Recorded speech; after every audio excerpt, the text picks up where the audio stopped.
2 weeks from today, 2 weeks, the Eagles begin their campaign to defend their Super Bowl championship.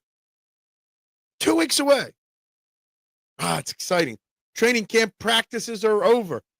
There's one more preseason game. We can start preparing for the Dallas Cowboys. But yesterday afternoon, the Phillies may have completed their greatest series win of the season.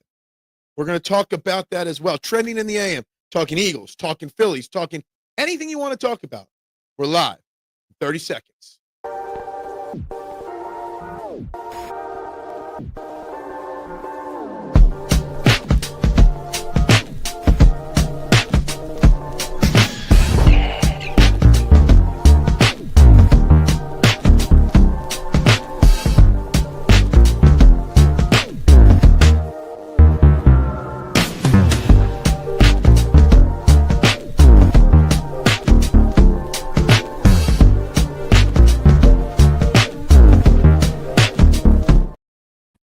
And a very good morning, everybody, and welcome to Trending in the AM, right here on the STT Sports Network. We are live, YouTube and Twitter, you know where the drill. Wherever you're watching, hit that like button, please. Wherever you're watching, please share that. And, of course, subscribe to the STT Sports Network YouTube page. Fortunately, we lost one overnight. We're sitting at 593 instead of 594, but the march to 600 continues. The way we do that, we like, we share, we subscribe, and we vote on our daily YouTube poll question. The Phillies' sweep of the Mariners was the biggest series win of the season for the Fightins. True or false? It's a simple true or false question. The biggest series win of the season. I got a lot to talk about with that. I got a big opinion on that. So, guys, please like, share, subscribe, vote. If you're on Twitter, head over to YouTube to make sure you get your vote in on the poll. Guys, I'm Phil Stiefel. We got lots going on. We are exactly 2 weeks away from the season kicking off for the Philadelphia Eagles.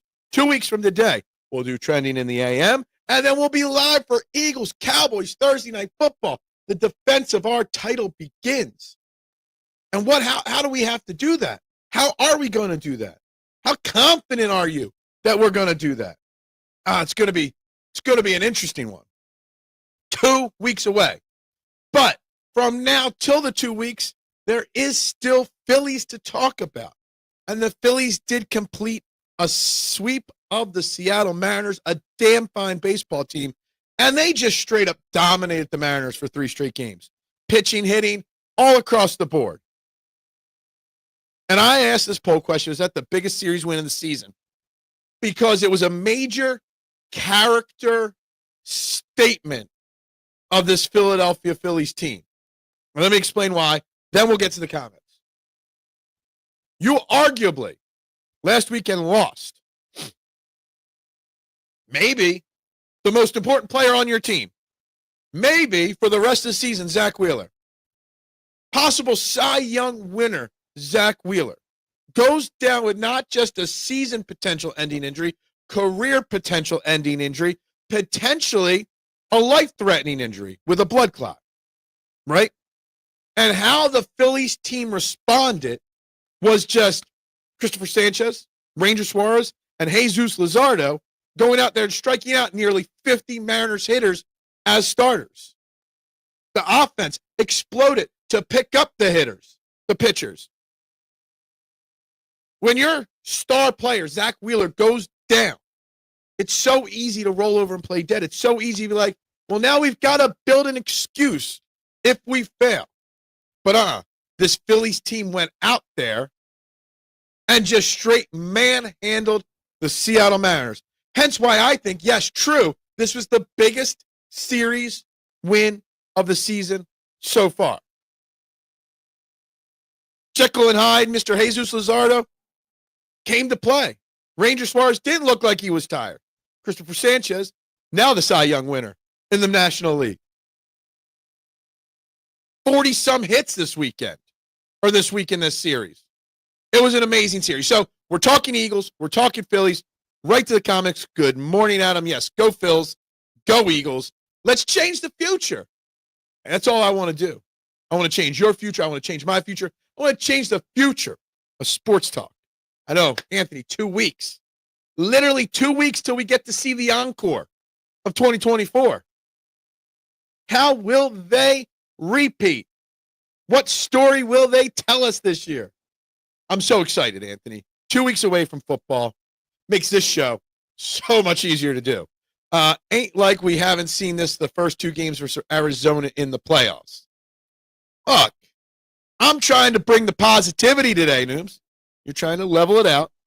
I just think that there's something to it when your team loses one of its top players so close to the playoffs starting, and they come out and make a statement against another playoff team. Well, maybe knock them out first, or game and a half out of first. I don't know if they're in first before the series.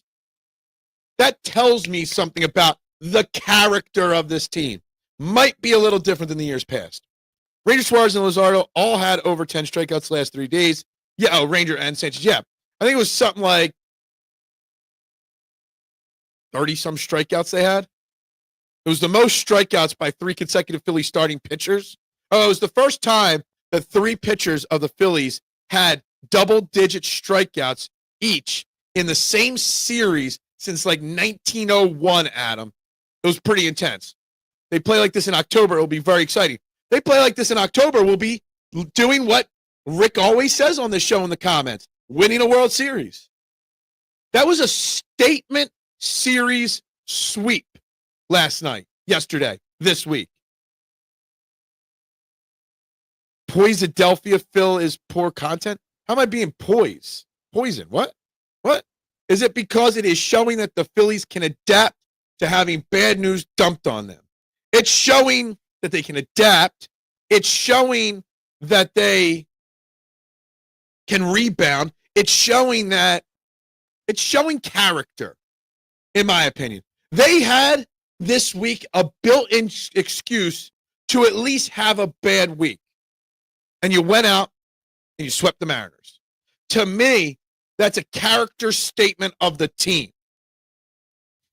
John Stolness mentioned that upcoming into this year, they talked about having better approaches and not chasing so much. They hadn't really done it, but since Zach got hurt, they looked way more locked in. It's almost like the Phillies see Zach, they see their teammate go down, and for a change, they decided to pick themselves up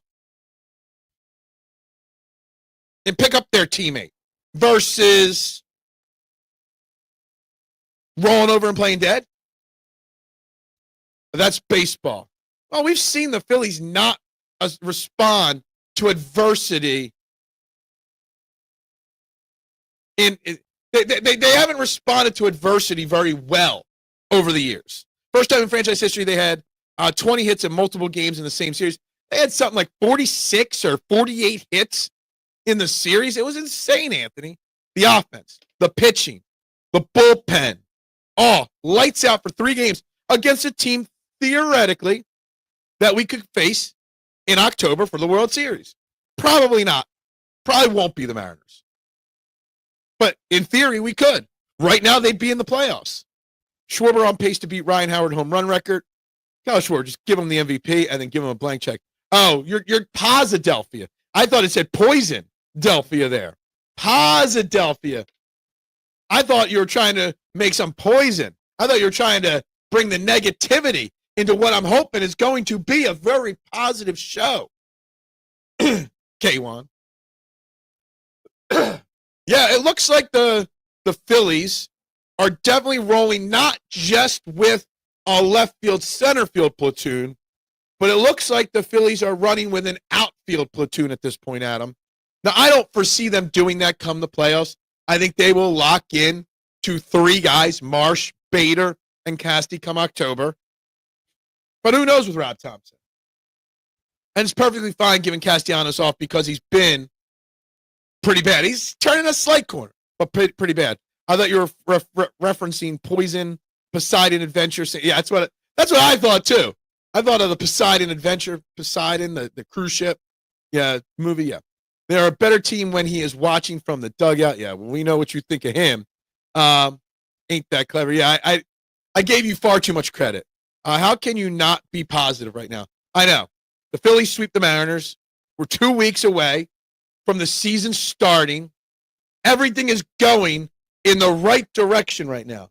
I almost want to say, like, what's going to be the next shoe to drop negatively wise, because there's always negative happening in our city. That's just the way we are pre-programmed. That's the way we think. But yeah, everything is going perfectly. Topper's channeling his inner Davy Johnson with these platoons. Look, hey, we had platoons in 93. We didn't win the World Series, but we got to the World Series in 93 with how many platoons? You had the Pete Incaviglia platoon in left field with Milt Thompson. Right field was a platoon. Second base was a platoon, Mariano Duncan and Mickey Morandini. Platoons can happen, and you can still win with them. I don't like them personally. I want to know someone has that job and takes that job, but worse things can happen. Kepler hitting 300 the last month, and he is now the second highest hard hit rate. Well, again, hard hit rate is way too analytical and way too overused, in my opinion.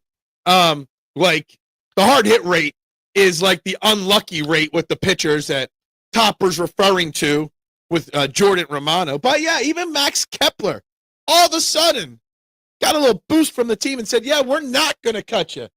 And all of a sudden he's like, all right, I'll show you I could be a good baseball player.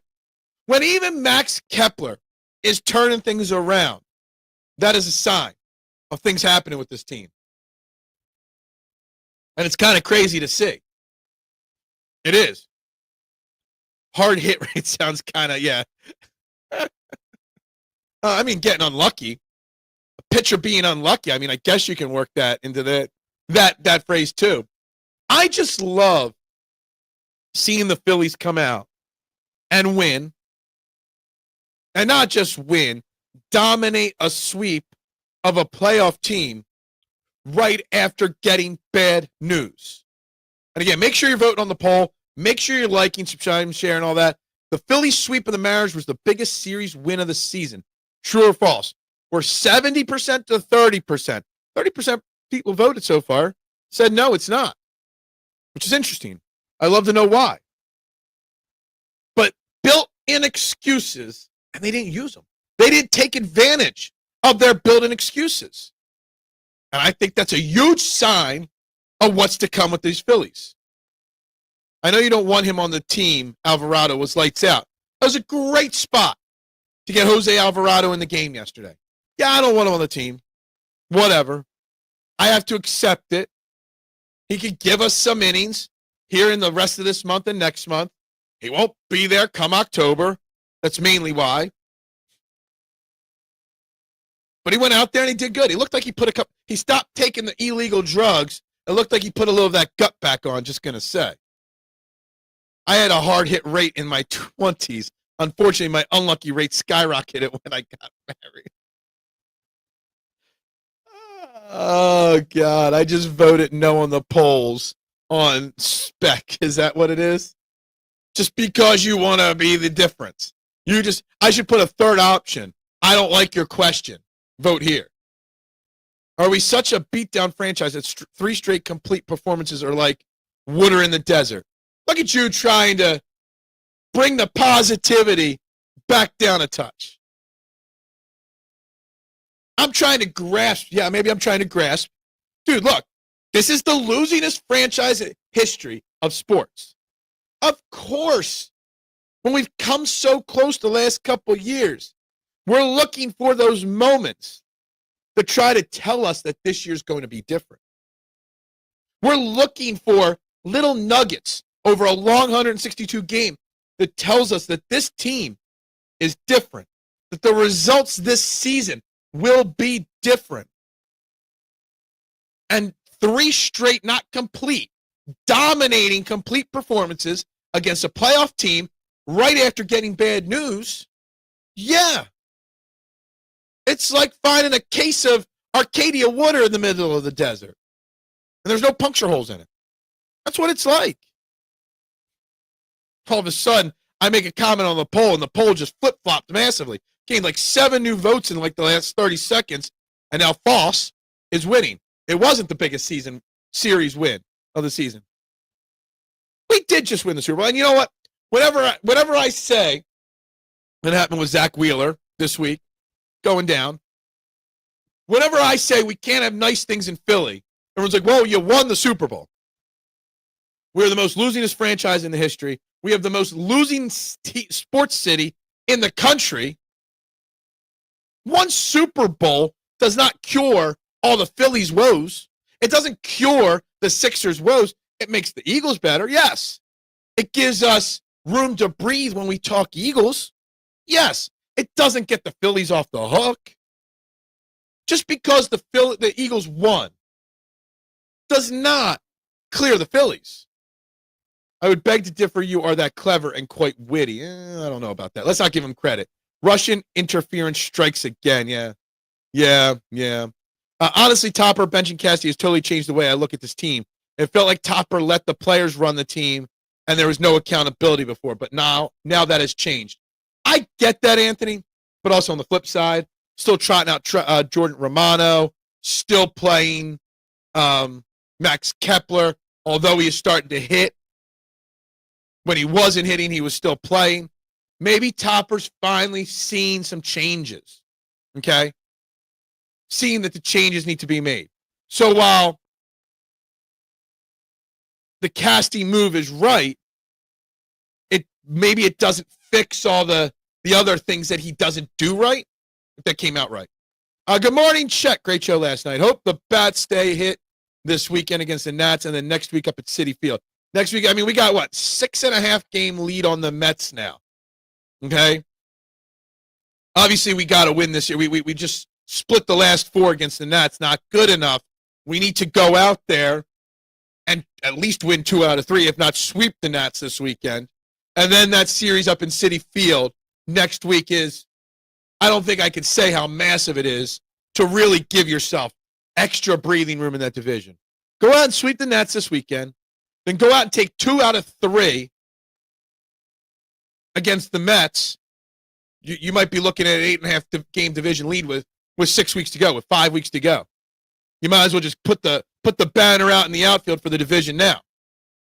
It's a very, very important week next week for the Phillies. I just have a high heart hit rate. I knew what you meant there. Everyone is heating up at the same time, right time. Well, let's not heat up too soon. We don't want the Phillies to heat up and then go stone cold come October. We need them to heat up and stay hot right through October, right? That's what we need. Phillies could win the division next week against the Mets. Crazy how the season turned. A few weeks ago, the Mets had a 5-game lead. It's flip-flopped quick. And it can flip-flop quick in the opposite direction, Anthony, obviously. No one knows what the future's going to hold.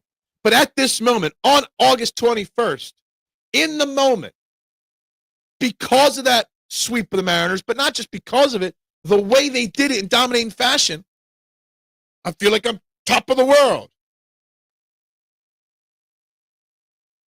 No one will get that reference.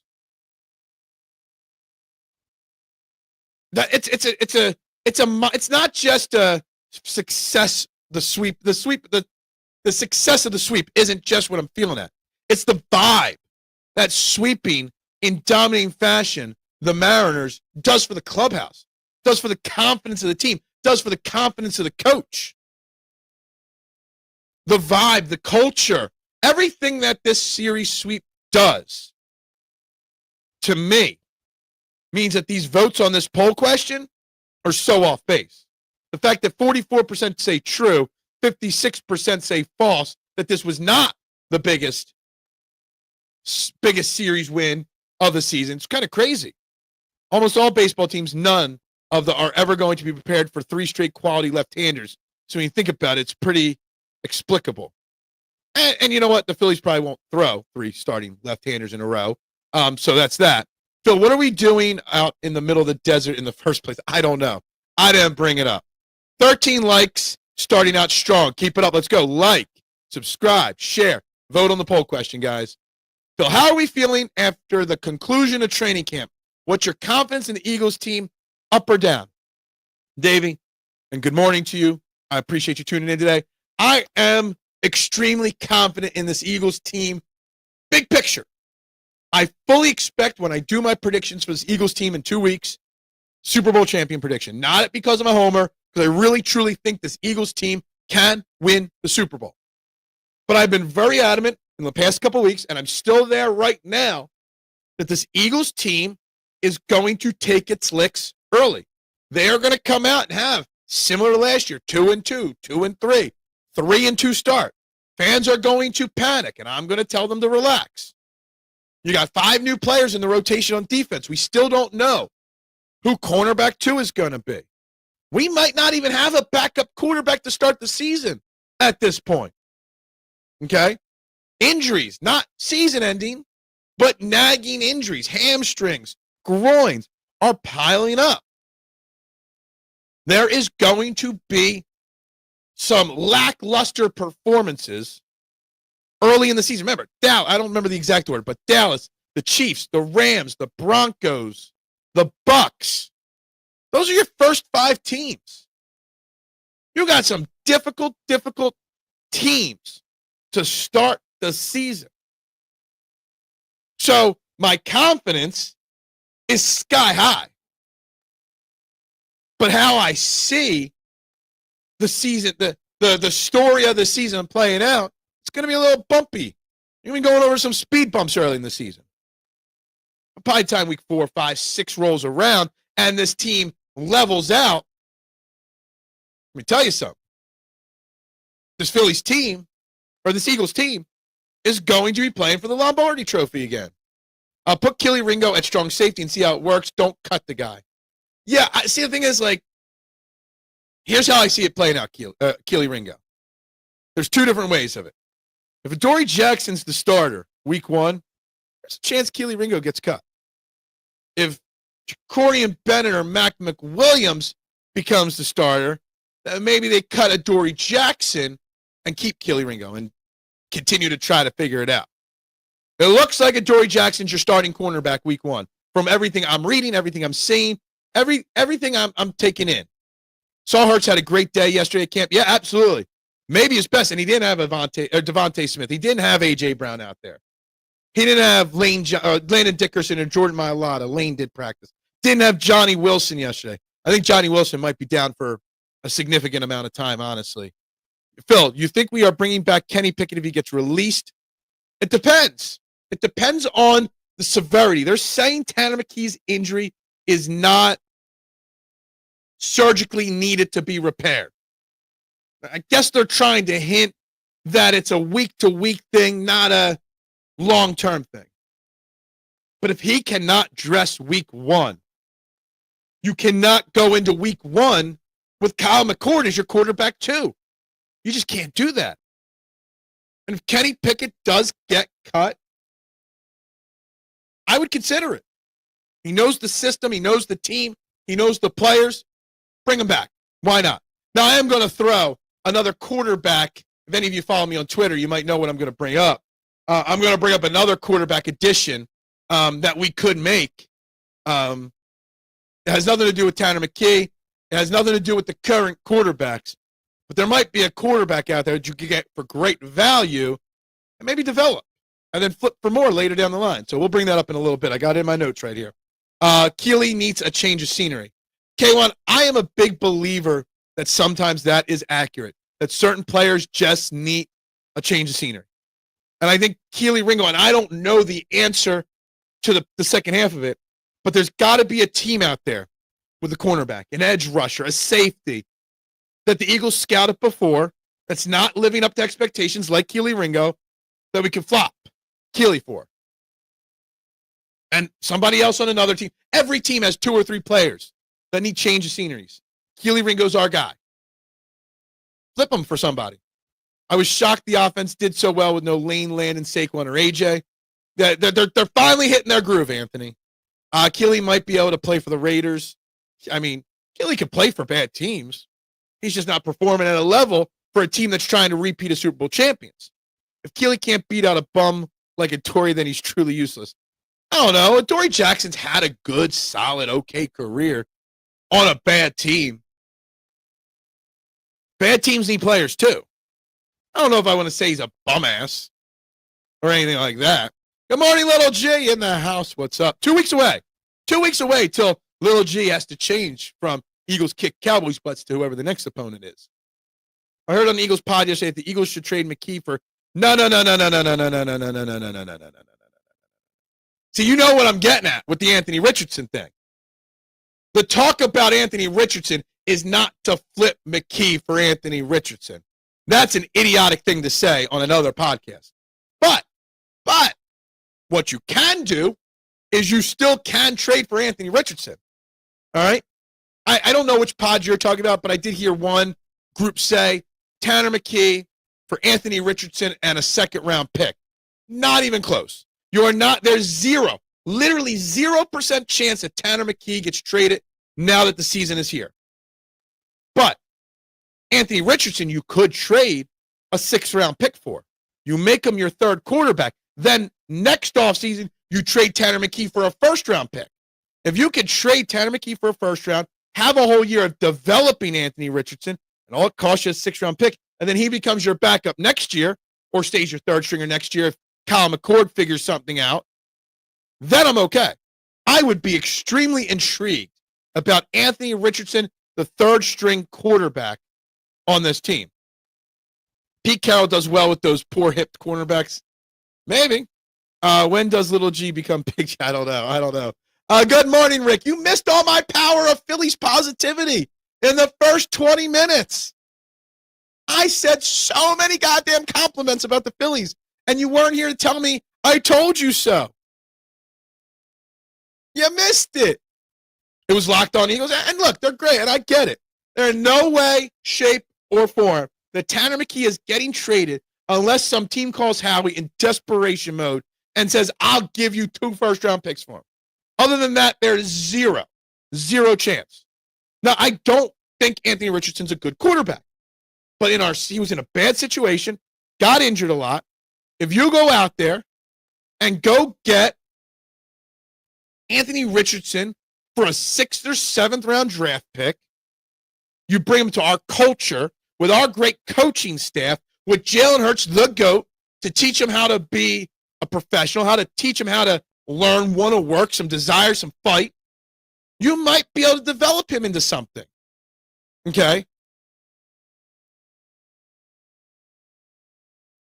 I have no problem bringing in Anthony Richardson on a cheap trade to develop him into something else.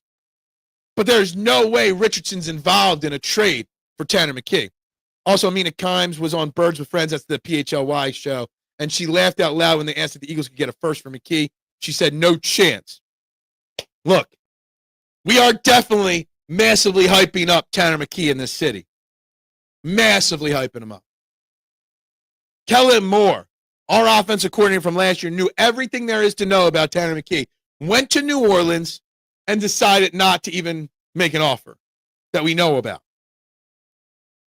If he was so special, he would have used his 1st-round pick to the Eagles to get him last offseason. So I get where she's coming from, and I love her. She does great work. All right? But I think he has shown enough where a team would probably give next offseason a 1st for him. At least a mid to late 1st. Hungover like a champ. I did not have a sip of alcohol last night. If I'm the Colts, I'm done training with the Birds. Well, there's that aspect too. There is, oh, nice, you were positive about the Phillies. Only took 5 months. I've been a lot more positive than you think.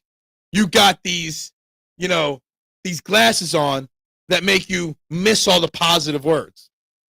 You've missed all my positive days. You only find me on the negatives. Kellen is wrong with, actually, I don't think they've named a starter yet in New Orleans. But yeah, if Kellen Moore would rather run with Spencer Rattler, and who's the rookie that they drafted, K1? Are they the one that drafted Shuck or Shoe or Show or whatever his name is? They're willing to go that route versus making a trade for Tanner McKee in the offseason. That tells you something about what Minakum says. The Saints aren't swimming in assets these days. I mean, no. It is Tyler. It's Show, but it's pronounced Shuck, even though there's no C or K in there. Is the most confusing goddamn name out there in the NFL. You don't know if anybody called out. No, we don't know. Okay, what we know is that they didn't offer enough to get him to say yes. because he values the quarterback position, backups, third stringers. Just think about it. We had Tanner McKee and Kenny Pickett last year. That's why I have no problem if they want to make a move with a 6th round, 7th round pick for Anthony Richardson, having a room of Hurts, McKee at the top. You're developing Kyle McCord on the practice squad. You have Anthony Richardson as your 3rd stringer. Maybe he finally, in the right culture and right system, develops into something. We are the quarterback factory, right?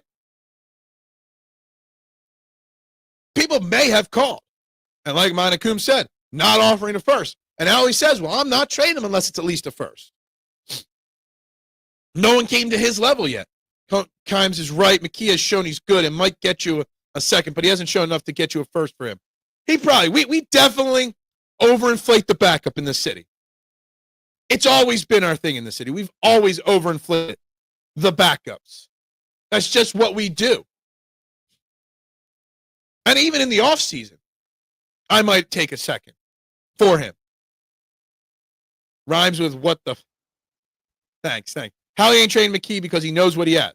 Not right now. And no one suggested... Well, Locked On Birds might have suggested it, which it's asinine. It's not happening. But no one is suggesting to trade Tanner McKee right now.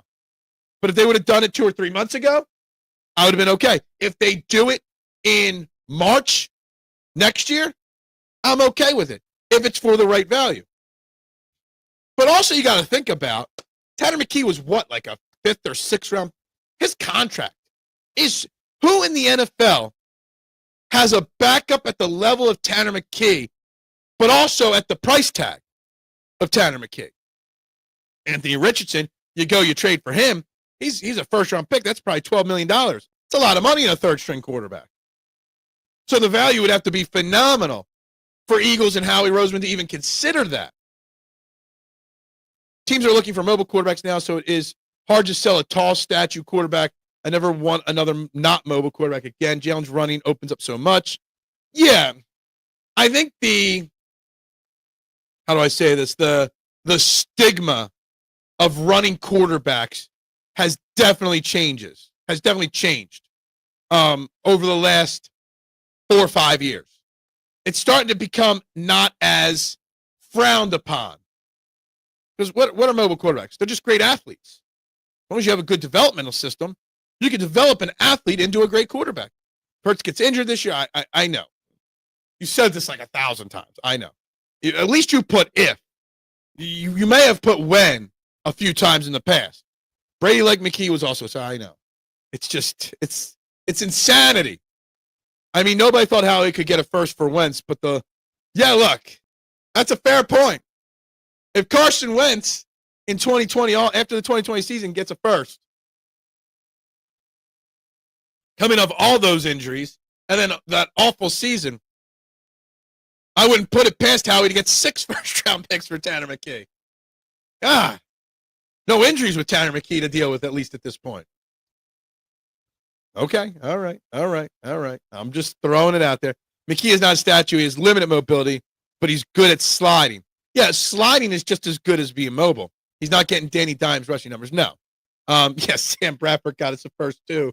For some reason, I always forget about the Sam Bradford trade when I'm thinking of trades. Like the Carson Wentz trade always pops up in my head. But the Sam Bradford one's often forgotten about in Eagles lore. Carson's a free agent. I thought he was on a team. Damn. Yeah. I already suggested bringing Ben Simmons back for shits and giggles. Let's bring all the former Philly athletes back. Let's make it all full circle here. We brought David Robertson back. Now let's bring back Ben Simmons and Carson Wentz. Why not? Sure. We love it back. Could you imagine Carson Wentz having to come in for Jalen Hurts now? It would be, God. Wentz was second MVP voting a few years before. At least there was something teams could point to. And Tanner McKee put up big numbers in preseason games. Isn't it the same thing? Just kidding. But with that being said, every quarterback at some point goes down with a season ending. I mean, not every quarterback has to go down with a season-ending injury. Let me think about that. I don't even know. I would have to go team for team. I mean, Hurts has never gone down with a season-ending injury. Danny Dimes never went down with a season ending. Jane Daniels hasn't yet. Jared Goff hasn't had a season ending. Jordan Love hasn't. I'm just looking at teams right now. I don't think Patrick Mahomes has ever had a season-ending injury, and he's been around a while. Herbert hasn't had season-ending. Trevor Lawrence hasn't had season-ending. And when I say season-ending, I'm not talking about week 8 or week 18 he goes down or week 17 he goes down. The Mariners own the Phillies. Do they? Do they? How is that even anything but a false statement? We own the Mariners is the correct statement. We own the Mariners after this week. And again, bringing back the Phillies in the conversation. The poll question of the day, we're at 21 votes. It's 52 yes, 48 false, 52 true, 48% false. True or false? The Phillies sweeping the Mariners was the biggest series win of the season. And I think it should be a resounding true because of the statement it made after losing Zach Wheeler, potentially for the year, to come out and your starting pitchers make that statement for your bats to wake up and give your pitchers as much as they need to succeed. Rob Thompson managed the series beautifully. I mean, it was something special this week for the Phillies over the Mariners. So we're talking Eagles too. Well, let's not forget the Phillies and their sweeping success. Bradford never did shit, and he got his. Sam Bradford might have been one of the, like, if you rank dollars made per success on the field for quarterbacks in the NFL, and the most overpaid based off of success, Sam Bradford would definitely be in the top 5 quarterbacks of all time in that, right? I mean, they literally changed how quarterbacks get paid or how draft picks get paid because of Sam Bradford's rookie contract. They literally had to change the draft system because of Sam Bradford's contract. Mariners are going to need a bigger boat. They're going to need something. They're now, a game and a half back in their division. But yeah, Sam Bradford, I'm thinking of the backup quarterbacks that got paid big, that Seattle won, stuff like that. Yeah, Chase Daniels is the one I was thinking. He beat the system big time. Chase Daniels and the other one. I think the Packers gave this one dude a big deal after he had a great Week 18 game or Week 17 game. Luzardo of the Cardinals, what? Matt Leinart? No, I don't think they changed it because of him. They did it because of Bradford. Bradford was the last first-round pick. Bradford's draft class was the last draft class before the draft pay scale was put into effect, I think. Bradford's one Eagles moment was the overtime win in Dallas on a touchdown pass to drop him as prime. Yeah. Matt Flynn is the one. Matt Flynn would probably be number 1 on that list because Matt Flynn got a huge contract after one Week 17 or 18 game. I think it was before there was 17 games, so it would have been Week 17. That one last game got him a boatload of money. There's always the Matt Flynn counter when you talk about like Tanner McKay and his success in his brief moments and stuff like that. People will always say that. But Chase Daniels, Matt Flynn, Sam Bradford, all those guys, tops. Sam Bradford was the pocket quarterback we were dying for, and we squandered it for Carson Wentz. Mista's on fire this morning. Mista's ready to row. Mista wants to rock the boat in the chat this morning. Well, Mista, if you want to rock the boat, make sure everyone in the chat, before you get rocked off the boat, you hit that like button. You make sure you share and you subscribe and vote on the poll question. What are we at? 16 likes the last I checked. Let's see if that's going up. We're still stuck at 593 because we lost a subscriber yesterday while we were sleeping. While I was sleeping. Still at 593. Still at 16 likes on the video, guys. Mista is just rocking the boat. He just wants to have some fun. He's choosing violence on this Thursday morning. He's the TMZ we always wanted. Yep, exactly. Without Wentz, we wouldn't have our first Super Bowl. That's 1,000% accurate. 100,000%. I still have my Wentz jersey. And I will one day rock it again. I keep it buried at the bottom of my closet. That's actually a jersey, not a jersey. I will rock it. Actually, I had somebody walk into the pizza shop yesterday, Spanish girl, pick up her pizza, and she was rocking a Wentz jersey yesterday. And I just had a big smile on my face because I know what you're saying here now is absolutely correct. We wouldn't have even been in the Super Bowl if it wasn't for Carson Wentz. Tim Tebow considered a bust. You're talking to the biggest Tebow guy in the world. I am the creator of Tebow Mania. I tried to get him I tried to call him out for it, and he wouldn't believe me. I was the first person to tweet Tebow Mania, running wild on you, and Skip Bayless started using it on TV. And I tried to, yo, you're stealing my line. He's like, no, I came up with it first. And I was the first person to ever tweet that out. The Sandman will just come out of nowhere and go on a heater. We all go on heaters occasionally. Squandered. Without Wentz regular season play, we don't get our first Super Bowl. Exactly. We never get to the Super Bowl without him. Without Wentz getting hurt, we wouldn't have our first Super Bowl. I don't necessarily agree with that, Anthony. Carson Wentz was playing at an MVP level. He may have won the MVP that season if it wasn't for that injury. Now, you could say what you want. He doesn't have the will, the fight, whatever. But let me tell you something. I don't like this statement. Not saying from you, because a lot of people make this statement. I think actually getting to the Super Bowl, like we barely beat the Falcons that year.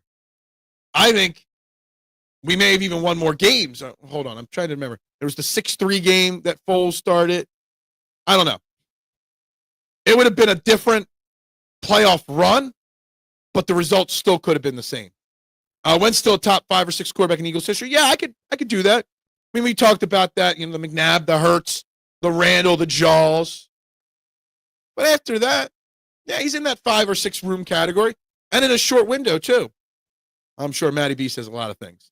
You should have branded that saying, well, I didn't know one tweet would blow up for everybody else. Who cares about a Super Bowl when you can have a traditional pocket quarterback like everybody else? Exactly. Who cares? One of the real reasons the Birds did well that season was putting Burton at tight end. It's very hard to defend 3 quality tight ends, 3 solid wide receivers, a real running game, and a great O-line. They had a great team built around Carson Wentz, and then subsequently Nick Foles. They had good culture. They had a good coach. Everything was clicking. So the fact that people say they wouldn't have won it because if Carson Wentz would have stayed the starter, I don't think you could say that. We don't know. But I think everything was pointing in the direction that they would have. I think the fight was there until we won without him. Yeah. The Carson Wentz mental decline happened because they won without him. He wasn't in that mental decline before that. You think Wentz would have won the Super Bowl?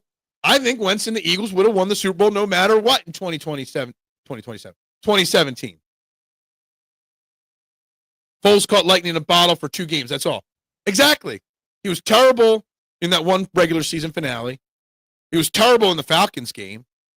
Honestly, there's an argument to be made that there was passive interference from Jalen Mills in the end zone on Julio Jones, which could have changed the whole outcome of that game, right, Rick? And whole season. He got lightning in the bottle against the Vikings and in the Super Bowl. That's it. Nigel Bradham. Yeah. Nigel Bradham wouldn't even make this roster. Nigel Bradham, if you put him in the current Eagles linebacker room with Zach Vaughn, Jihaad Campbell, Jeremiah Trotter Jr., Smile Mondon, Nigel Bradham probably gets cut on cutdown day. Just saying. I think Doug changing the offense going to the playoffs for Foles, using a lot of the Chip Kelly stuff that Foles was comfortable with, was a huge factor. I mean, that's a great coach. Pivoting when your players change. He pivoted perfectly. Yep. He might have fallen. But have we seen crazier things than that get called passive interference? Yes. Refs love happy trigger fingers with those flags. They love to throw the flags. They love to make the game about themselves. They like to bet on the games too, whatever. Anyway, I I was shocked a flag wasn't thrown on that. Wentz broke our heart like Fredo did to Michael. Never go against the family. And Wentz, after seeing the team win without him, became Fredo. He went into business for himself. You know, point, I kind of missed the corn-fed hick tall statue of quarterback looking like ivory. God. Yeah, exactly. I had Julio Jones in fantasy that year. He was terrible. When he dropped that pass, I did a backflip. I mean, we all did a backflip because we won by the skin of our teeth there. Which team was more aggressive, 17 or 24 in the Super Bowl? I don't know. Because they both put up a lot of points. They both moved the ball so well, both teams. It was that the Eagles' defense was able to stop GOAT Patrick Mahomes, and the 17 defense wasn't able to stop Tom Brady till the very end. I think that was part of it. Like Tom Brady, the GOAT at the time, arguably the best quarterback of all time. Patrick Mahomes, the GOAT right now, arguably a top 5 quarterback of all time. Just think about that. The Eagles, in an 8-year window, beat 2 of the 5 greatest quarterbacks of all time to win Super Bowls. Just put that into perspective. Just think about that for a second. But the defense then at that time wasn't as well equipped and prepared as last year's defense. 2024 would definitely beat the 17 because of the defense, I think. And Jalen Hurts is obviously a great quarterback. Exactly. It was the right change at the right time for Foles. If they don't get that bye, it's a fair point. The bye definitely helped as well. 24, they never took their foot off the neck of their opponent. That as well. Philly special was an aggressive call, plus Doug going for on 4th down in their own territory. Yeah, and those same gutsy, aggressive calls, Nick Sirianni has that same mentality. For sure. Mitchie Pooh, good morning to you. Hope you are well this fine Thursday morning. Let's be honest, it's better to be lucky than good. Jhoan catches that ball 9 times out of 10, then the fraud Vikings unleash the Nick Foles we know. Exactly. Good morning, Brianna. Hope you're well today. We're the GOAT Slayers. We are the GOAT Slayers. Also, we are the 3-peat Slayers. New England would have had 3 in a row. Yeah, look. Great point, Freddie Tifo. Dropping dimes like this. We beat the GOATs, and we stopped the 3-peats. You know, I don't know if you guys know this, but Pat Riley, way back in the day, NBA coach, executive, Hall of Famer, patented the word 3-peat a long, long time ago. And any team that wants to use it on merch has to apply for it before they put it on merch. Well, the Chiefs applied for it 2 weeks before the Super Bowl instead of waiting. When the Lakers 3-peated, they waited till after.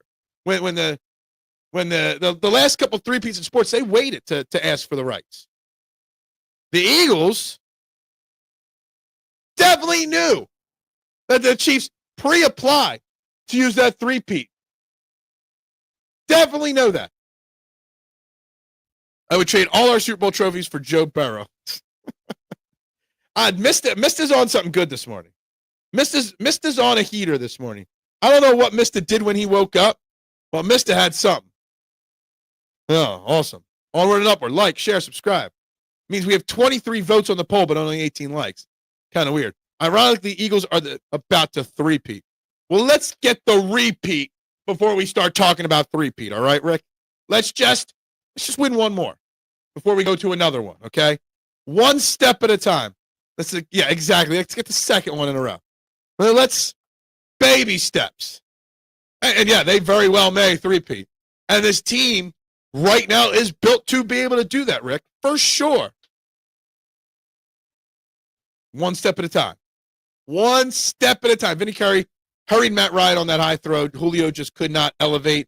He was also falling out of bounds. I don't think, even if he caught the ball, I don't think Julio would have been able to keep his feet in. Vinny Curry was very, very good edge rusher in a light rotation that he was. He was a underappreciated player on that Eagles squad. I just got served by Pat Riley's lawyer. Oh, yeah, exactly. Mister had his Wheaties this morning. He had some. I don't think it was Wheaties that he had this morning, or there was something mixed in with his Wheaties. We win our second in a row this season, then we'll win it again the following season. In theory, that's how you three-peat. You win one, then you follow it up with a second, and then you follow it up with a third. That's how you do it. I know how it's done. Let's just win the second one, okay? It's been a while since the team's even repeated at a Super Bowl. So let's just repeat first before we start talking three-peat. At the same time, Jalen Mills doesn't elevate well either. Jalen Mills still playing in the NFL, which is kind of crazy. Mista is sitting at Scarface's desk right now. Say hello to my friend. Yeah, I can totally see that, Big Al. Totally could see that. But whatever. How do we get on the 2017 Eagles? I don't even know. Not even sure where this little side tangent came from, but it's been fun going down memory lane. Started talking backup quarterbacks, and we started talking about rookie quarterback scales and Matt Flynn, and then Nick Foles. I'm trying to put the pieces on how we got there. Thank you for writing out the definition of three-peat. Yeah, don't sue me. Exactly. Howie's, trust me, seen more like a 3 wins in 4 years as opposed to a three-peat. But crazier things have happened. Hey, I'll take 3 wins in 4. Even if we don't three-peat at Nooms, I'll take 3 out of 4. Shit. We win 3 out of 4. I'd be one happy-ass man. It started with Sam Bradford, the rookie wage scale.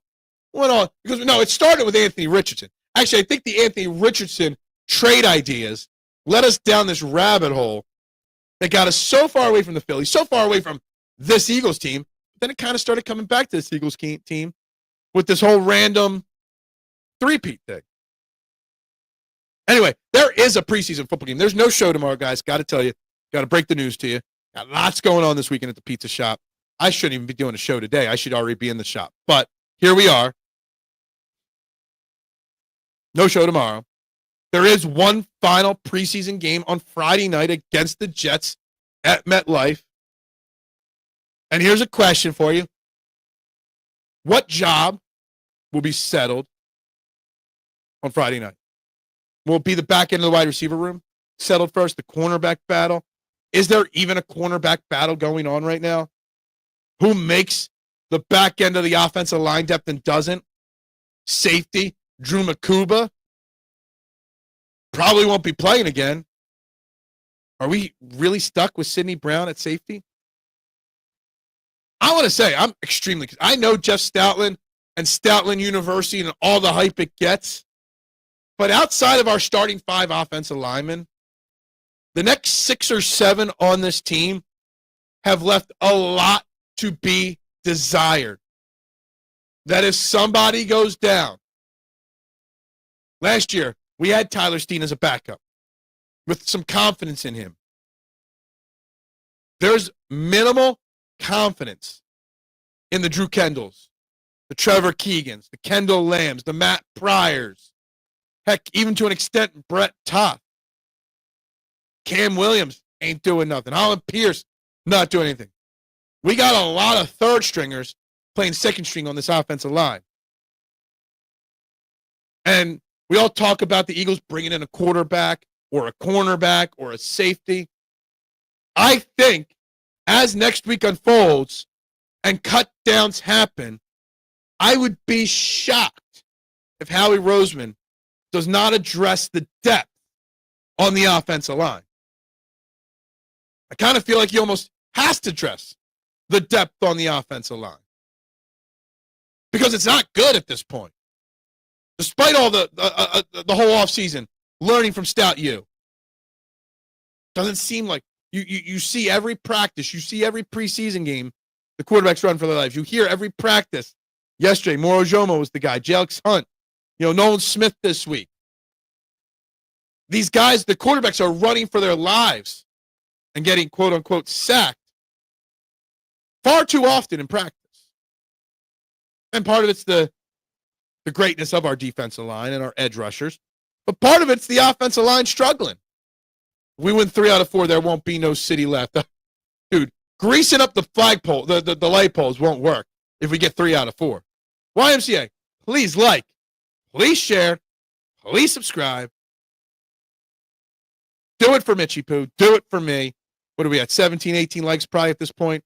Still no new subscribers. Still T-1 on the subscribers after the overnight D-sub. But anyway, the offensive line concerns me. And I'd like to see Kyle McCord have time to throw the football on Friday night. I'd like to see Kyle McCord have time to drop back and show us if he can be our third-string quarterback.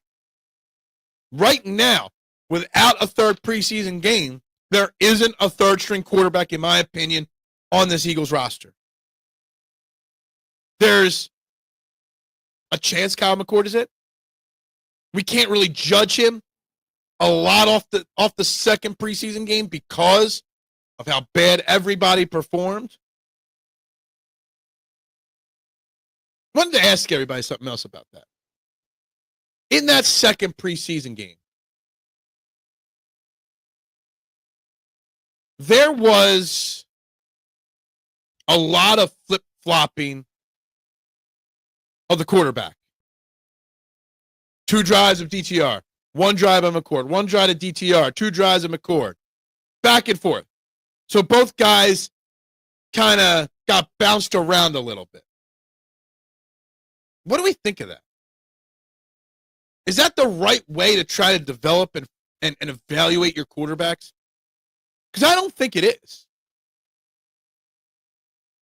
How can they get into a rhythm when you pull them after 1 drive? And to me, that was kind of curious. To me, I was definitely extremely curious on the why that he ran his offense like that, why he ran his rotation like that.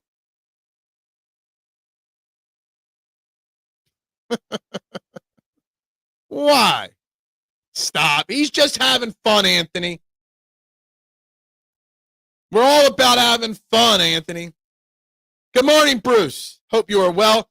What are your thoughts? What's your answer to the poll question, Bruce?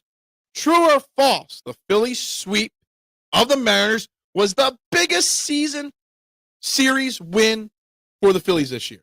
True or false, Bruce? I want to know how you voted on the poll. The offensive line is fine. I remember that these second team and third team O-linemen are training to play the position and haven't developed chemistry with these other O-lines. And I get that. And I understand that for sure. But they've got to do something to give you some confidence that when somebody goes down, because let's think about it. Landon Dickerson missed time last year. Okay? Or Jordan Mailata missed time last year. Landon Dickerson's hurt now, has had multiple season-ending injuries in his career. Cam Jurgens hurt last year as well.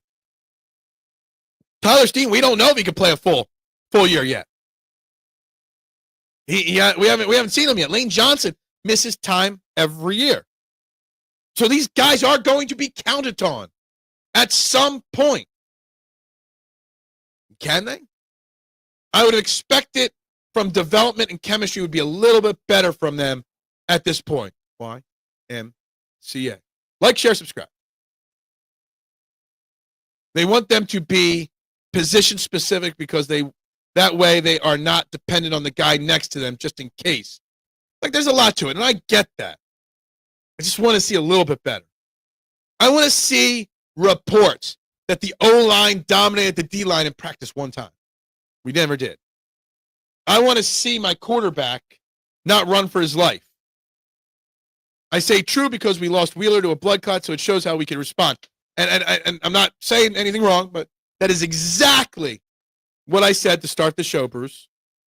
It was a statement series win in dominating fashion, showing the character of the Phillies, losing potentially one of their most important players, maybe for the year. And what did they do? They came out and just Hulk smashed a playoff team in the Seattle Mariners. And it was a huge statement. Huge statement to the league. Yeah, it was. The bats were loaded for bear, as they say in Canada. Yeah. I trust Stoutland U. I trust Stoutland U as well, just as much as everyone else. Patulo says it was Sirianni's fault the backup struggled in the preseason game because they didn't get any practice rep in the joint practice. I didn't hear him say that. Maybe that's true. I still don't get, Mista, the rotation of the quarterbacks. If you're just playing two quarterbacks in a preseason game, one of them goes the first half, one of them goes the second half. Pretty simple, right?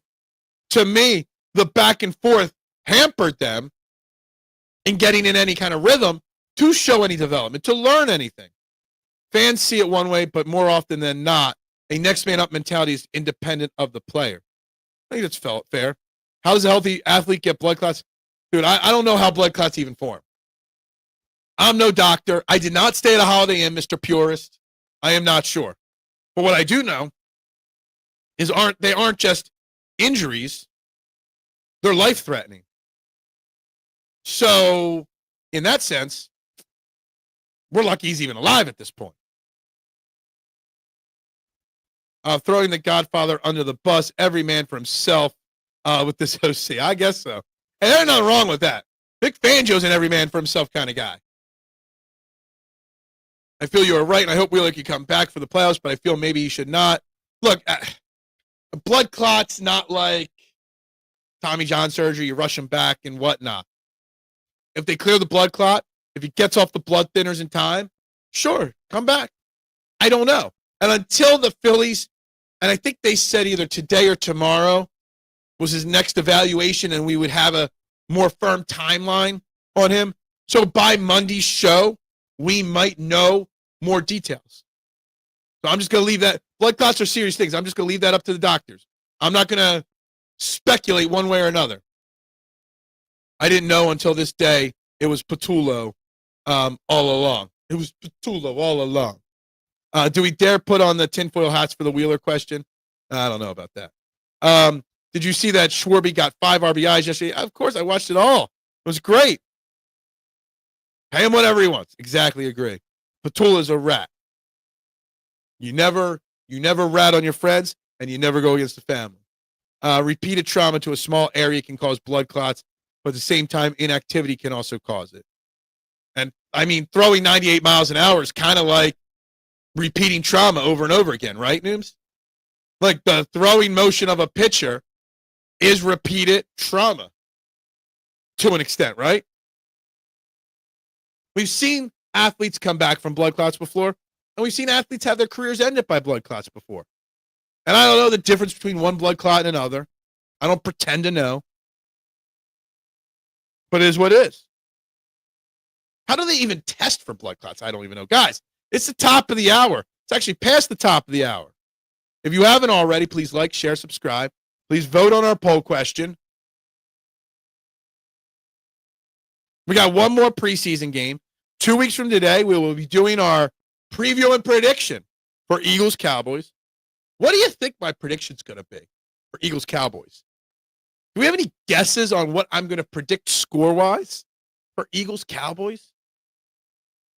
So I read the medicine that makes it so you don't get the clots, you can make you have bleeding. So, yeah, it thins your blood. It thins your blood, basically. So you can't pitch. No doctor would clear you to, no athlete could play on blood thinners. Blood clots happen to normal people all the time. Absolutely. Generally small and are dissolved normally in the bloodstream. Sometimes blood clots get caught up in the, and cause more. You could die from them, plain and simple. Wheeler has to be very careful. Absolutely does. Blood clots fold under questioning. You fold under questioning. Thinking of Pesci saying that. You should know in a day or two what Wheeler's prognosis is. It's all. They said at the end of this week. I didn't know if they meant like Thursday, Friday, end of the business week, or Saturday, Sunday, end of the actual week. So, and yes, I consider Sunday the end of the week, not the start of the week. That's just the way my life runs as a restaurant business. It's always Monday to Sunday. So Sunday's the end of the week for me. Yeah. You think I'm going to predict Eagles 27, Cowgirls 17? Could be. Adam, I know you can find this fast. What is the current line on the Eagles-Cowboys game? My guess, and I haven't looked, I don't know. I haven't made any bets other than the Eagles winning the Super Bowl. My guess is it's 5.5-point Eagles line. Google it. I'm curious what the Eagles line is for week 1. 5.5, maybe 6.5. Of these blood cells get caught, There's one spot causing a larger, more dangerous blood clot. That one can come loose and blocks an important path, could cause strokes and heart attacks. Yes, that's when it gets serious. I doubt I'll predict that. I think it's going to be a tough game week 1 for the Eagles. These nagging injuries, the lack of chemistry. The Cowboys are the greatest of all time, according to some, right? I haven't watched any of the Netflix Cowboys documentary, but I hear they're the greatest team in the world from that. And Cowboys fans are saying that they're a better team because they were chosen for a documentary, not the Eagles. I've literally seen Cowboys fans say that. The less time on blood thinners required, the sooner to be back. Exactly. Don't you have to be off the blood thinners for at least a couple weeks? I was guessing 5.5. I'm guessing Eagles 30, Dallas 20. Well, I already have 1 or 2 scores in my mind, and no one's predicted it. The line is 7. Wow. 7-point line. I said me and Big Al both thought 5.5 right away. Interesting. I'm surprised it hasn't. Yeah, maybe it was 5.5, and then the Micah Parsons situation unfolded. Maybe it went up to 7. The Eagles have a major motion picture, right? Invincible. That's how special the Eagles are. They got Marky Mark and the Funky Bunch starring in a movie. 7 is the line. Eagles are winning. Eagles are winning now. Here's a question. We're 2 weeks away. So we got 2 weeks to ask this question over and over again. Will Micah Parsons play week 1 for the Cowboys against the Eagles? How much does he playing or not playing affect your impact on or impact your opinion on how the game plays out?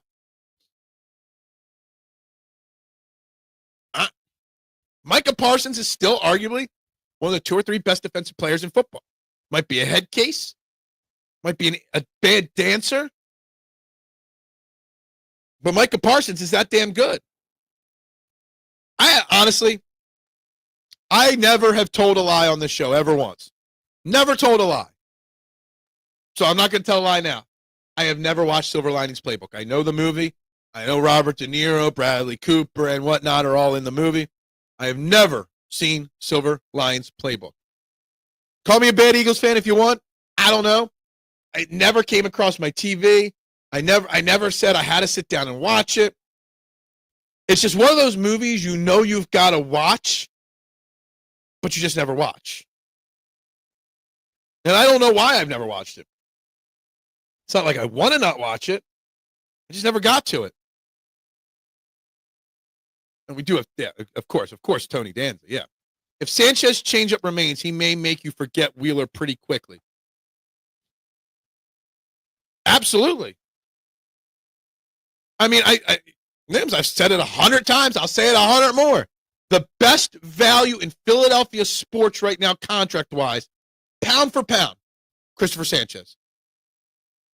Yeah, it's one of those, I'll get around to it, but then I never do. I don't know why. It's not like I've been told it's a bad movie or I think it's going to stink. I just never got to it. There's even a Hallmark Christmas movie with the Eagles in it. Dude, there's so much. Hell, we're even in a Jim Carrey movie, right?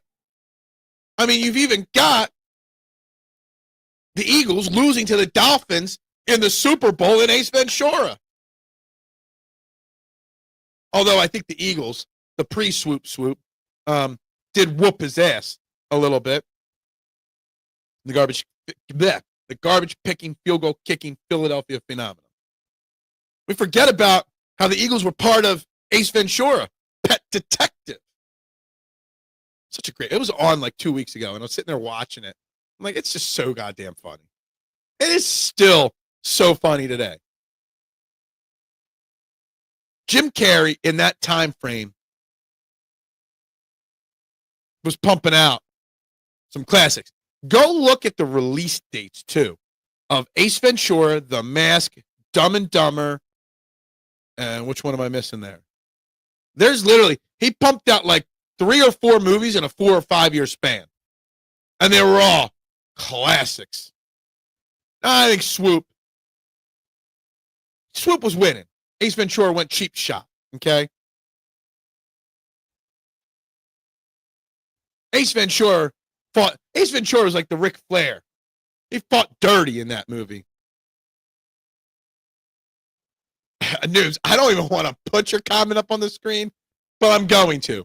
Just to, because, yeah, that's what my life has become.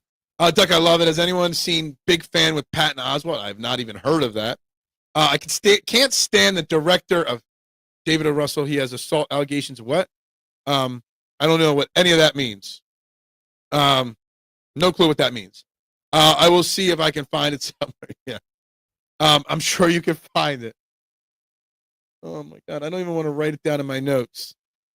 Noom's been on fire the last couple of weeks with some very, very interesting, we'll call them interesting comments. Okay. Very interesting comments. Oh my God. We've got 20 minutes left of the show, which means 20 minutes left of the week. Can we try to not go completely off the rails? Oh, I don't think you're making it up. It just makes no sense. A dark comedy, Patton Oswalt as a devoted and obsessed Giants fan whose passion for his team leads to interactions with the Eagles. Gotcha. Dark, devoted, obsessed fan. Kind of makes me think of The Fan. John Kruk's major motion picture debut. See, now we're talking Eagles movies, and I just linked the Phillies into it indirectly with John Kruk. Now I'm just going to go another direction. Thinking of John Kruk in a movie makes me think of John Kruk on the Letterman show, which makes me think of Chris Farley on Saturday Night Live mimicking John Kruk. And was there a better impersonation of a baseball player ever in a sitcom than John Kruk being impersonated by Chris Farley? Never even heard of it. I like those obsessed fan things. It's kind of creepy, but it's the way of the world. It's the way things go. I get it. Never liked Star Wars, unpopular, about apparently a lot of Easter eggs about the Eagles. Never knew that until recently. Yeah, I'm not a huge Star Wars guy, so I wouldn't have picked up on them. I'll watch Return of the Jedi or whatever when they're on occasionally if nothing else is on, but not my thing. How long until we see Jason Kelce in a movie? We haven't yet. I don't know. Have we not? Sorry, I can't think of his nickname. One Nut Kruk. Yeah, exactly. Chris Farley playing John Kruk was pretty damn memorable.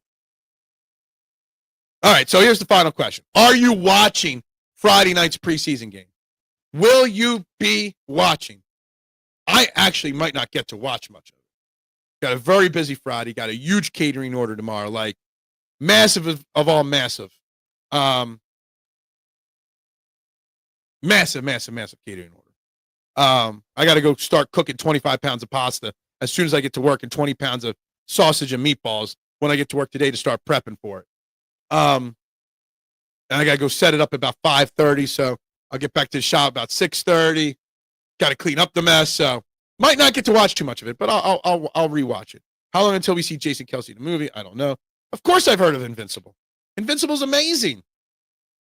It's based off of a true story, obviously, purists, if you don't know that. Very true story. No greater waste of time in the world than the third preseason game. But we're football psychos. We live, breathe, eat football. I'd be curious what the ratings would be for the Phillies game on Friday night versus the Eagles preseason game. Speaking of that, forgot it. We never even covered it this week. All the MLB TV changes that are coming down the pike. No more Apple TV games. Netflix will get the home run derby. NBC, with all the changing going on to baseball. ESPN bought MLB.com or MLB TV. Hell, yes, it's an NFL game, and I don't have nothing. Yeah, look, we're all old heads.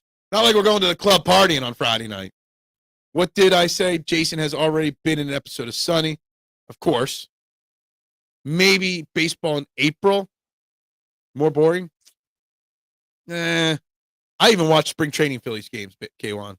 I have watched Invincible so many times. I love that movie. Greg Kinnear's. Yeah. Dude, I love the movie. Love it. That scene with him and his dad, when his dad looks at him after he says he made the team. I mean, I lost my dad at a pretty young age. That scene, literally, if I watched it 54 more times, would literally bring a tear to my eye 55 more times, Anthony. Any movie with that son-father connection, instant tear. Instant. Just thinking about it, putting a tear in my eye. We're done with, I know we're done with Apple TV, 100%. I am not sure if we're done with Roku. I didn't see Roku mentioned in it, but I just kind of perused through it, and I saw the no more Apple TV, and I was like, jackpot. But hopefully we're done with Roku as well.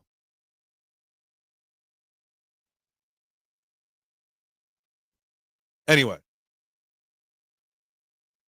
Oh, man. Do you guys understand the amount of work it is going to go in today and tomorrow to prep a pasta dinner for 250 people? I don't know if you guys realize it. I'm going to talk work for a second. But god damn. And when younger me would get excited for this. Old me would rather just do this than prep food for 250 people. It's going to pay the bills. It's going to pay a lot of bills this weekend. But god damn. And knowing that the client never tips, that's always a stickler. You got to go and spend an hour setting up, an hour breaking down. God damn. Throw me a bone. But anyway, we've covered a lot today. Eagles' final preseason game, 2 weeks away from the opportunity to defend our Super Bowl championship. Final preseason game, Eagles. Dude, it's so much work.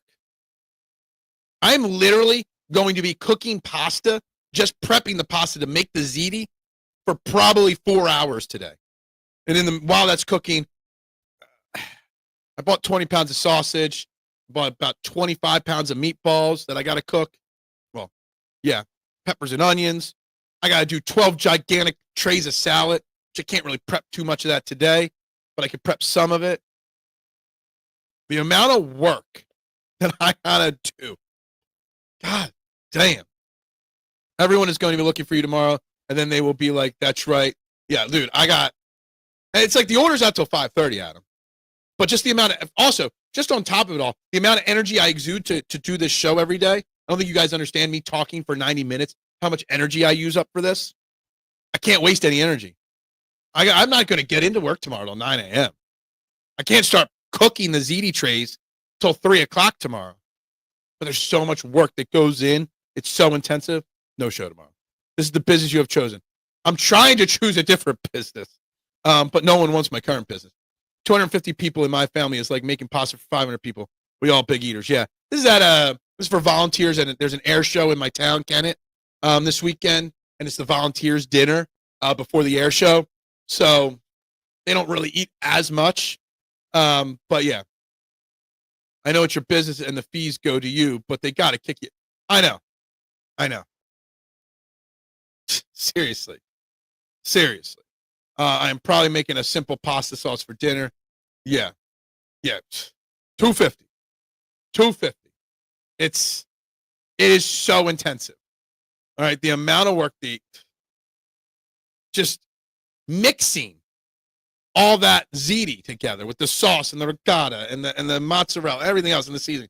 Just mix it all up and put it in the trays. Plus, I got to find room in my fridge for all that stuff to then cook it tomorrow. God damn. Throw me a bone, airport. Anyway, you guys got 10 minutes left. Let's get off the pasta. Let's get back. Phillies, Eagles, Sixers, Flyers, whatever you want to talk about. You guys got 10 minutes left this week with me. Maybe there's some good reels from today too coming out of this. Those rich people be cheap. What the hell? I guess it's a township run airport, so it is the township budget, but whatever. I'm over that part of it. I don't think they know much about football. They don't strike me as football people at all. Not much to it. Not much at all. Bring those comments. We're only at 203 comments today. A little disappointed in the comment part of the show today. Hasn't really boomed like I like. We kind of got stuck at 16 likes today, too. Thought we had a pretty entertaining show. I want to bring it back full circle. If you guys don't want to talk, I'm going to talk again. Hungover Rick's left, so Hungover Rick ain't going to hear me be positive. That I think that series sweep of the Mariners is going to be season-changing for the Phillies. It was the biggest win of the year this week against the Mariners. And I got a lot of confidence going against Nationals this weekend, the Mets next week, because of that. I think Eagles will come out of the gates hot this season. Defense will keep them in the game until the offense gets a rhythm. I kind of think the opposite. I think the Eagles' offense is going to have to put a lot of points on the board until the defense figures it out. I think the defense, integrating a new cornerback, a new safety, new lineman in the rotation, a new linebacker. I think the Eagles' defense is going to need the help of the offense early on. Did you see Andy Reid almost got shot? I saw something on that on social media, but there's so much fake shit on social media. I didn't see it by like ESPN or NFL, so I didn't know if that was true or not. So you're telling me that was a true thing. I did see, like, had bulletproof glass installed because of it or something. Like, that's sick. That's crazy. It's kind of really crazy if that's true. The poll question of the day, true or false? Phillies sweep of the Mariners' biggest series win. 54% said yes, true, it's true. And 46% said false. Kind of shocked at how close the poll went this week, today. I love doing these polls. The poll questions used to be, can we get to 20 likes or something like that? Can we gain 2 new subscribers? I love having a poll question of the day. I really do. Who the hell? Yeah, I know. Like, we all used to bitch and moan about his usage of the timeout in Philly, but no one was shooting. It must have been a Phillies fan in disguise, right? Because only us do those bad things. The Guardian is reporting it. They said it happened last year. Oh, it happened last year, and it's just coming out now. Gotcha. I don't know if the Guardian is reputable or not, but seriously, like, do we know if it was actually targeting him, if it was a stray bullet, or what? It's kind of interesting, kind of weird, kind of psychotic, kind of all of the above, in my opinion, Anthony. Shooting at Andy Reid. Like him or not as a coach. I mean, the dude's a good dude. Oh, well, CBS News said it must have happened, right? Because CBS News and CNN and NBC News and ABC News, none of them ever reported something fake, right? I don't trust a single news outlet. 100% I don't trust them. But who's shooting at Andy Reid? Like, what did that dude ever do wrong to anybody? I mean, the sins of your past always come back to haunt you. What sins of his past are coming back to haunt him? Man, it's kind of crazy. Kind of feel bad for the guy. The guy's had enough go wrong in his life, Andy Reid. Between his sons and those issues. Man, the dude needs can't that dude catch a break? We talk about ranking the greatest quarterbacks. We talked about worst coaches in Eagles history. Is Andy Reid 2 or 3? Or 1 on the greatest coaches in Eagles history? Most winning coach in Eagles history. Surefire Hall of Fame coach. Never got the Super Bowl. Came up small in the big games. But he's arguably one of the best coaches in Eagles history still. It's like if someone were to kiss Petula on the lips and say, I know it was you, Petula. I knew it was you all along. I just read something interesting about that kiss from Michael Corleone to Fredo. That was not in the script. That Al Pacino did that on the fly in an ad-lib kind of moment. And then the director said, you know what? That was perfect. We're leaving that in. And then when they do reshots and all, they made him put it back in.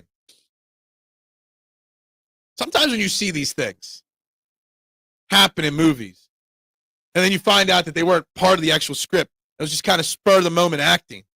Really makes you appreciate the actors a little bit more. Don't let me get sick here. Never knew that about that. I don't know if that was common knowledge and I just never picked up on it. But yeah. Anyway, final couple minutes here, guys. I'm getting ready to wrap this up. Like I said, I should already be in work at this point. We'll be back Monday for sure with Trending in the AM. Absolutely. Be an interesting week next week. It'll be cut down week. The 26th is final roster day. I will bring you my final 53-man roster prediction for Monday after we see the preseason game, get more information on injuries, et cetera, et cetera. We'll have the cut down information. A tray baked ZD feeds 20 people, 250 people. I'm doing 12 trays. I do mine. I say mine feed 20 to 25 ballpark. It's more like 20, 22.